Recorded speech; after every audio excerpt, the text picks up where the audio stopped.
今天咱们要聊一个神秘的地方，在中国河北孤原的茫茫草原上，一座神秘的荒楼已经孤独地矗立了数百年，这里被当地人称为梳妆楼。有人说这是萧太后晨起梳妆的地方，也有人坚信楼里藏着惊天宝藏。但考古队发掘后发现，它的真实身份竟然是一座元代蒙古贵族的家族墓葬，而且与忽必烈有着千丝万缕的关系。举世闻名的元朝开国皇帝忽必烈为什么要将女儿葬在一根硕大的树干里？一座一男两女合葬的高级原墓，背后到底藏着怎样的秘密？合葬的这个男人又是谁呢？今天跟着眼见古今一步步深入，看看这个被称为梳妆楼的神秘墓葬到底是怎么回事。要说这梳妆楼的来历，当地的传说那可是五花八门。除了说梳妆楼是萧太后的梳妆之所，还有一个更刺激的说法，说这楼底下埋着宝贝。这楼里有个机关，跺一跺脚，地面就会发出空空的回响，说明地下是空的。这下面不是地宫，就是藏宝库，甚至还有人说楼底下有条秘密通道，能直接通到几公里外的一处元代行宫遗址察罕脑行宫，那是元朝开国皇帝忽必烈当年建的。1999年的夏天，河北省文物局终于下定决心，要对这座神秘的梳妆楼进行一次彻底的考古勘察，把它的身世给弄个水落石出。考古队首先勘察梳妆楼周边区域，很快他们在楼的西侧发现了青砖铺就的地面和多达3座类似的建筑遗址，证明这里曾是一个规模不小的建筑群。正当考古队对这个建筑群的用途感到困惑时，有村民提供了关键线索，在梳妆楼北面约200米的一个山包上，耕地时常会翻出大量与梳妆楼一样的青砖和石头。随即考古队立刻前往勘察。当他们揭开山包上的土层，一个惊人的景象出现了，一个用青砖铺设的轮廓酷似人形的奇特图案展现在眼前。经验丰富的领队立刻做出一个大胆的判断，这下面很可能是一片古代的墓葬群。为了验证这个猜测，考古队决定直接对梳妆楼内部下手。他们用一种叫探铲的考古工具往楼中心的地面钻了几个洞，带上来的土样让所有人都倒吸一口凉气，竟然是熟土，里面还夹杂着碎砖块。这在考古学上叫回填土，意思就是说这地下的土被人挖开过，然后再填回去的，说明这地下肯定有明堂。于是考古队不再犹豫，直接在梳妆楼的正中间划定了一个 1.5 米见方的区域开挖。当探坑挖到30多厘米深的时候，一些奇怪的东西出现了，是一些建筑构件的残块，上面还有云纹图案，还挂着一层绿色的釉，非常漂亮。可问题是，整个梳妆楼从里到外都没有用过这种带绿釉的材料。那么这些东西是哪来的呢？就在大家百思不得其解的时候，探坑里又挖出了2根10几厘米长的大铁钉。考古队员一看，心里顿时咯噔一下，谜底似乎就在眼前了。这2根铁钉又粗又长，因为他们再熟悉不过了，这是棺材钉，专门用来钉棺材盖的。棺材钉的出现是无可辩驳的铁证，它无声地推翻了流传几百年的传说。这座所谓的梳妆楼，它既不是辽代萧太后的梳妆台，也不是元代皇帝的秘密通道，它竟然是一座墓葬上面的附属建筑——享堂。所谓享堂，就是古人建在坟墓之上，用来供后人祭祀的殿堂。如此说来，这梳妆楼不是楼，而是一座墓。这个惊人的结论让所有人都感到难以置信。那么这座享堂之下到底埋着谁？又是什么样的人物配得上用这样一座奇特的建筑来作为自己陵墓的门面呢？新的谜团正等待着他们去揭开。当梳妆楼的真实身份被确定为一座墓葬享堂后，考古队员们的心情既兴奋又沉重。兴奋的是，他们即将揭开一个埋藏了数百年的秘密；沉重的是，他们接下来的每一步都必须小心翼翼。因为经过勘察，他们发现这座10几米高的享堂竟然没有地基，是直接平地建起来的，就像一个巨大的积木，稍有不慎就可能在挖掘过程中对它造成无法挽回的破坏。经过周密的计划，考古队最终决定在保证响堂安全的前提下继续向地下发掘。然而随着挖掘的深入，一个令人沮丧的现实摆在了眼前，这座墓已经被盗了。墓坑里的灰填土非常杂乱，里面混杂着大量破碎的琉璃构件和断裂的汉白玉石板。考古专家判断，这很可能是原本盖在棺木上的石板，而且盗墓贼的手段极其粗暴，进行了一种大揭盖式的毁灭性盗掘。在墓室的东北角，他们还发现了一个直径70-80厘米的盗洞。更让他们心凉的是，墓中出土的几片明代青花瓷残片，说明这座大墓最晚在明朝的时候就已经被盗墓贼光顾过了。尽管希望渺茫，但发掘工作仍在继续。经过连续几天的清理，墓室的整体结构终于暴露了出来。在坑底并排摆放着3口巨大的棺材，原来这不光是一座大墓，还是一个合葬墓。这3口棺木一字排开，中间那口最大，东西两侧各有1口。很明显，这是一座一男两女的合葬墓。中间的棺椁外层有木椁和砖椁双重保护，但早已被破坏得不成样子。木头横七竖八地搭在棺木上，一片狼藉。墓主人的骸骨也已经移位，头骨和胸骨叠在了一起，身上华丽的衣服和遗骸都被厚厚的渣土覆盖。看到这番景象，考古队员们的心已经沉到了谷底。如此严重的盗扰，还能留下什么有价值的东西吗？就在所有人感到绝望，准备清理尸骨的时候，一个意外的发现让现场的气氛瞬间凝固了。当考古队员小心翼翼地清理中间那具男尸骸骨上覆盖的衣物和泥土时，忽然一抹金色的光芒在昏暗的墓坑里闪了一下。大家凑过去一看，只见在层层叠叠的衣服褶皱里，竟然藏着一个金光闪闪的东西。清理出来之后，所有人都被震撼了，这是一个鎏金的腰带扣。这枚带扣的精美程度超出了所有人的想象。它由3部分组成，中间的主体部分雕刻着2龙戏珠的图案，带扣的中心和锁扣上还留有镶嵌宝石的凹槽。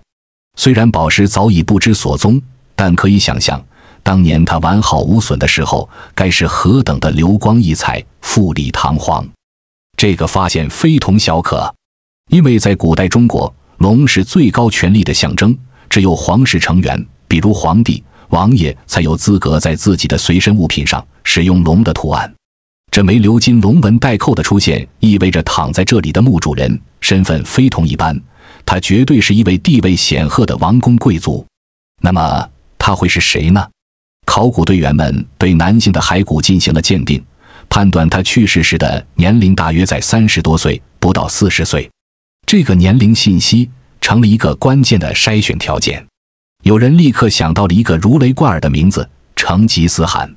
毕竟这位一代天骄的陵墓至今下落不明，是蒙古历史上最大的谜团之一。但是这个猜测很快就被否定了，因为史书记载成吉思汗去世时是64岁，和墓主人的年龄对不上。既然不是成吉思汗，那会不会是他的儿子呢？考古队员们又想到了一个人，托雷。托雷是成吉思汗最小的儿子，也是《射雕英雄传》李郭靖的拜把子安达。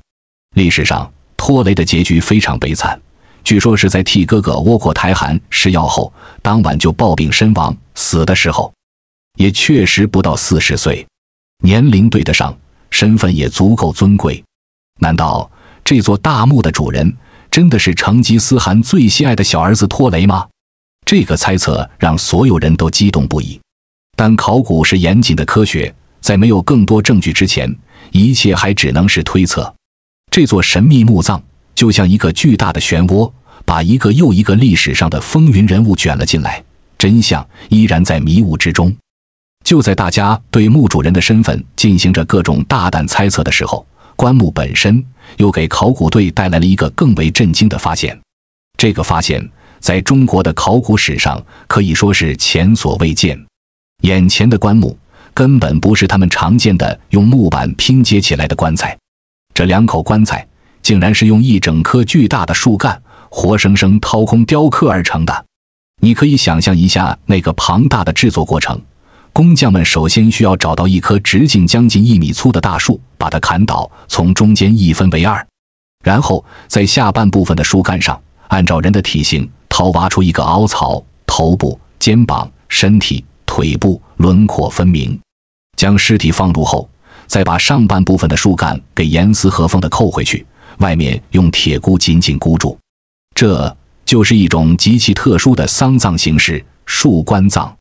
这种葬俗，考古队员们只在古书上见过记载，比如元末明初文人叶子奇写的《草木子》里就提到，蒙古贵族死后会将尸体放进树棺里下葬，然后深埋，再用成千上万匹马把坟地踏平，直到第2年长出青草，完全看不出痕迹为止。所以蒙古贵族的墓为什么找不到？因为都被马踏无踪了。这种葬法等级极高，只有元代的蒙古贵族或者高级别的官员才有资格享用。几百年来，这种记载在史书里的树棺葬，从来没有人见过实物，谁都不知道它到底长什么样。而今天，在孤原的这座大墓里，它竟然活生生地出现在了世人面前。这是中国考古界第一次发现蒙古族的树棺葬实物。这为研究蒙古族的丧葬文化提供了独一无二的实物资料，也让一个流传已久的谜题有了答案。专家这才反应过来，原来树桩楼根本不是楼，而是树葬楼。估计口耳相传传歪了，才变成树桩楼，还扯到太后、行宫、宝藏之类的传说，全是讹传。再回到墓室，东边和中间的2口棺材都是树棺，但西边那口女性棺材却又不一样。它没有采用树棺的形式，而是用木板通过榫卯结构拼接而成的，形制上甚至有点像欧洲的棺材。最奇特的是，当考古队员们打开这口棺材，清理出遗骸后，发现在棺材的底板上竟然凿出了7个小孔，排列的形状正是天上的北斗七星。这就是传说中的七星棺。在中国道教文化里，人死后在棺底设置北斗七星的图案，寓意着天人合一，希望逝者的灵魂能在七星的指引下顺利升天，不至于在漫漫长夜里迷失方向。一座墓葬里同时出现了蒙古贵族的树棺和带有中原道教色彩的七星棺，这本身就充满了谜团，绝不是单一的蒙古文化所能解释的。除了奇特的棺木，墓中出土的服饰和随葬品也在不断地给考古队提供着新的线索。虽然被盗严重，但墓中依然残存了一些器物。在中间的男主人棺内，除了那枚惊世骇俗的龙纹带扣，还发现了一把将军剑的残骸，以及一个用桦树皮制作的弓箭袋，这都指向了墓主人武将的身份。他身上穿的是一件褐色的蟒袍，虽然历经数百年腐蚀，依然能看出当年的华贵。有趣的是，考古人员发现这件蟒袍的款式竟然有点像女人的连衣裙，这又是为什么呢？再看东侧的女主人，年龄约在20岁左右，随葬品几乎被洗劫一空，只在骸骨旁找到了一对小巧的金耳环。而西侧的那位七星棺里的女主人，则是一位年龄在60岁左右的老妇人。她的随葬品同样所剩无几，但考古队员却在她的棺内发现了一个小小的香囊，里面用棉花包着几颗牙齿。经过鉴定，这正是这位老妇人自己生前脱落的牙齿。人死后将自己脱落的牙齿随葬，这又是一种什么奇特的风俗呢？更让考古学家们感到兴奋的是，在这位老妇人身上发现了一件裙子。当他们展开这件裙子时，发现在裙子的衬里上竟然用朱砂密密麻麻地写满了文字。这些文字弯弯曲曲，在场的考古工作人员竟然一个都不认识。后来照片被带回北京，请专家鉴定，才最终确认这是一种古老的语言梵文，写的内容是佛教的经文和咒语。一个墓里，男主人是佩戴龙纹带扣的将军，2位女主人，一个英年早逝，一个却是信奉佛教，死后用梵文经咒护体的老妇人。他们的棺椁形式各不相同，融合了蒙古、中原甚至欧洲的风格。这3个人到底是什么关系？他们背后又隐藏着一个怎样多元而神秘的家族。所有的线索都像一根根丝线，看似杂乱无章，却又似乎在冥冥之中指向同一个答案。而解开这一切的钥匙很快就要出现了。时间来到了2000年的春天，坝上的冰雪刚刚消融，考古队就迫不及待地重返孤园，对梳妆楼周边的区域展开了更大规模的发掘。他们相信，这座规格如此之高的主墓周围一定还埋藏着更多的秘密。果然，这一次他们得到了回报。在清理主墓西侧的一片遗址时，考古队员们发现了一些破碎的石碑残片。这些石碑显然是被人为地恶意地砸碎了，上面的文字也被故意凿掉了大半，几乎无法拼凑出完整的信息。就在大家感到惋惜的时候，一位眼尖的队员在一块比较大的石碑残片上辨认出了几个关键的汉字：香阔里吉斯赤传。阔里吉斯这个奇特的名字像一道光，瞬间照亮了所有人的脑海。这很可能就是墓主人的名字。而赤传二字意思是奉皇帝的命令撰写，这再次证明了墓主人与元朝皇室之间非同寻常的关系。考古学家们立刻像抓住了救命稻草一样，开始疯狂地翻阅史料，尤其是元史。他们要把所有叫阔里吉斯的人都找出来。你还别说，元史里叫这个名字的人还真不止一个，一共有3位。但是结合墓主人的年龄和显赫的地位，最终一个最有可能的人选浮出了水面。他就是元成宗时期的驸马高唐王爱不花之子阔里吉斯。这个阔里吉斯是元代一个非常特殊的部族汪古部的首领。要说这个汪古部，那可大有来头。他们的祖先最早并不是蒙古人，而是给北方的经过看大门的镇边将军，主要任务就是防御北边的蒙古人。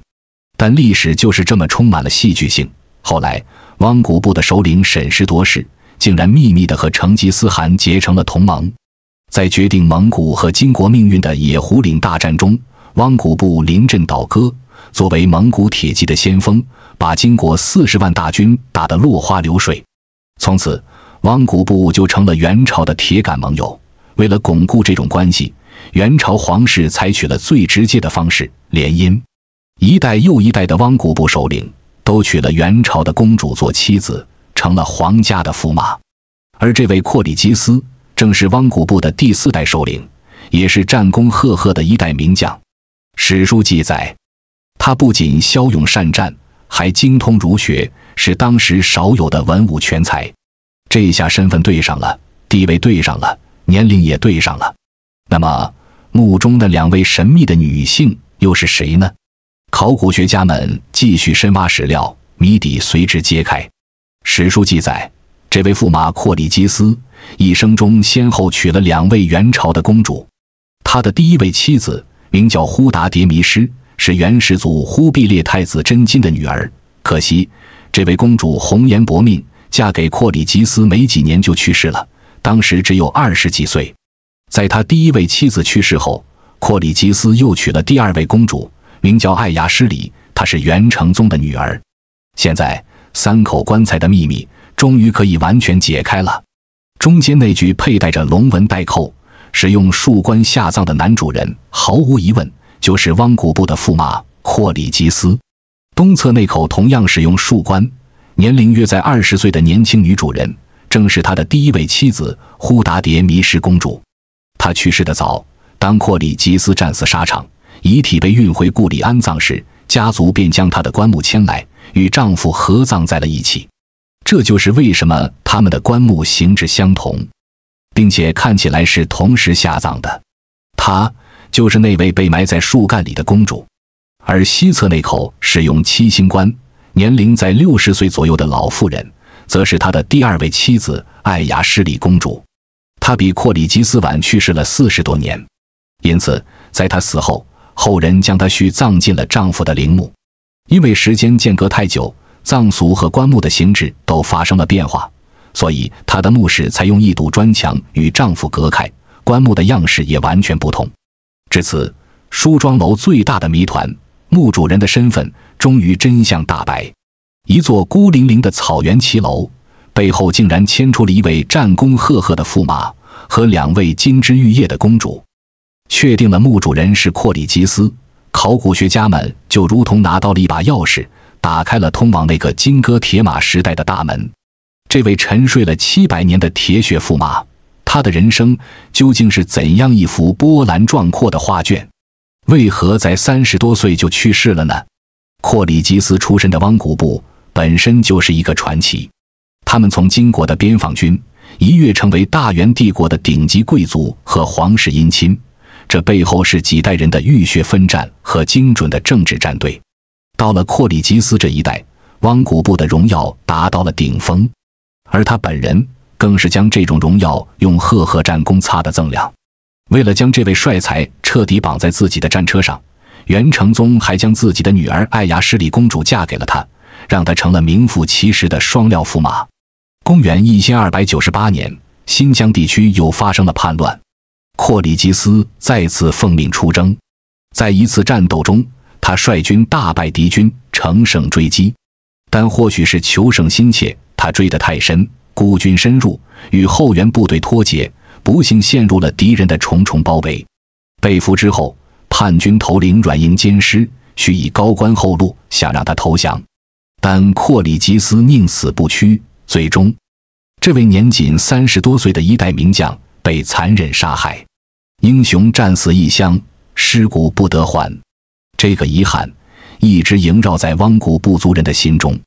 直到12年后，阔里吉斯的儿子述安长大成人，继承了王位。他向当时的元武宗皇帝上书，恳请允许他前往遥远的新疆，寻回父亲的遗骸，让他魂归故里。皇帝被他的孝心感动，当即批准，并派遣精兵护送。史书记载了一个颇具传奇色彩的细节，说当述安一行人历经千辛万苦，终于找到父亲的遗体时，发现历经12年，尸体竟然死体如生，栩栩如生。于是他们将阔里吉斯的遗骸用香木包裹，千里迢迢地运回了孤原的这片家族墓地，并为他举行了最高规格的葬礼。这就是为什么一位战死在万里之外的英雄，最终会长眠在这片坝上草原。而那2位与他合葬的公主，无论是早逝的忽达迭迷失，还是长寿的爱牙失里，他们的人生都与这位铁血驸马的命运，与整个汪古部族的兴衰紧紧地捆绑在了一起。他们的婚姻既是政治的纽带，也是荣耀的象征，更是那个时代女性身不由己的缩影。随着阔里吉斯和2位公主的身份被揭开，一个更大的疑问浮现在所有人的脑海中。我们都知道，元朝的蒙古皇帝和贵族为了防止陵墓被后世的敌人报复、挖掘，普遍实行一种非常特殊的秘葬制度。人死后不仅不留坟头、不起建筑，还要用万马将墓地踏平，与周围的草原融为一体，让任何人都找不到痕迹。正因为如此，直到今天，我们连一座元朝皇帝的陵墓都没有发现过。可问题来了，阔里吉斯是什么人？他是汪古部的首领，是元朝皇帝的亲驸马，是不折不扣的顶级贵族。那他为什么偏偏不遵守秘葬的组织，反而如此高调，在自己的坟上盖了这么一座宏伟华丽的享堂，生怕别人不知道他埋在这儿似的？这个问题的答案再次指向了汪古部那个神秘的出身。前面我们提到，汪古部最早是给金国看大门的，而根据现在大多数学者的研究，他们很可能根本就不是蒙古人种，而是来自西域的突厥人。史书上说他们面丽色白，是白种人。因为种族渊源不同，他们的信仰和习俗也和信奉萨满教、佛教的蒙古人不一样，所以他们虽然身为元朝贵族，但在丧葬习俗上并没有完全遵循蒙古人的秘葬传统，而是保留了自己民族和宗教的特色。在他们的文化里，可能更流行在墓地上建造享堂、纪念碑这种看得见的纪念方式。梳妆楼那充满异域风情的穹顶式建筑风格，也恰恰印证了他们与中亚、西亚之间千丝万缕的联系。正是这种独特的文化背景，造就了这座独一无二的陵墓。也正因为它的不秘葬，才让我们有幸在700年后能够一窥当年蒙元时期贵族陵园的真实风采。而此次考古的惊喜到这里还没有结束。就在考古队对梳妆楼周边进行发掘时，发现这里根本不是一座孤零零的坟墓，而是一整个庞大的家族墓地。在主墓的西边和北边还发现了好几座形制类似，只是规模稍小的墓葬，它们原本也都有响堂，只是早已被历史的风沙夷为了平地。于是考古队对紧邻梳妆楼的2号墓进行了发掘。这座墓同样是一座夫妻合葬墓，但里面的景象却又一次颠覆了大家的认知。按照我们汉族的传统，夫妻合葬一般是男左女右，以男为尊。可在这座2号墓里，东边的女性墓室不仅比西边的男性墓室要大，随葬品也明显更为丰厚和精美。女墓主拥有鎏金铜耳杯、菊花纹铜镜、金耳环，甚至还有一种唐宋时期贵妇才能佩戴的，叫做臂串的环形手臂装饰品。而男墓主那边随葬品就显得寒酸多了。这种女尊男卑的迹象，强烈地暗示着这位女性的地位要远远高于她的丈夫。那么这座2号墓里埋的又是谁呢？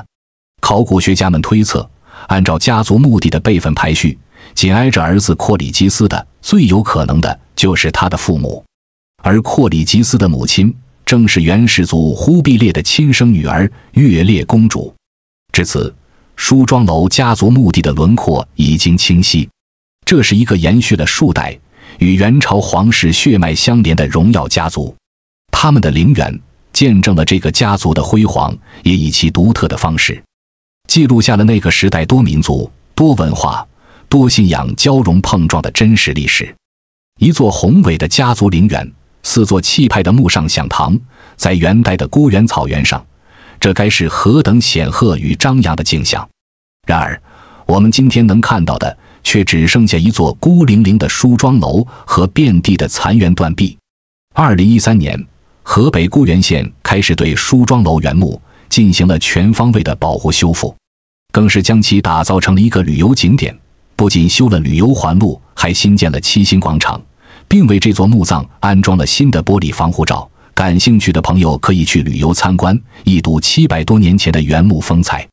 好了，今天的眼见古今就到这里了，感谢各位的收看。不知道大家对梳妆楼原墓的故事有什么看法呢？你还想了解哪些神秘古墓的故事呢？欢迎在评论区留言讨论，说不定下一次我们就会为你揭开另一座神秘古墓的面纱。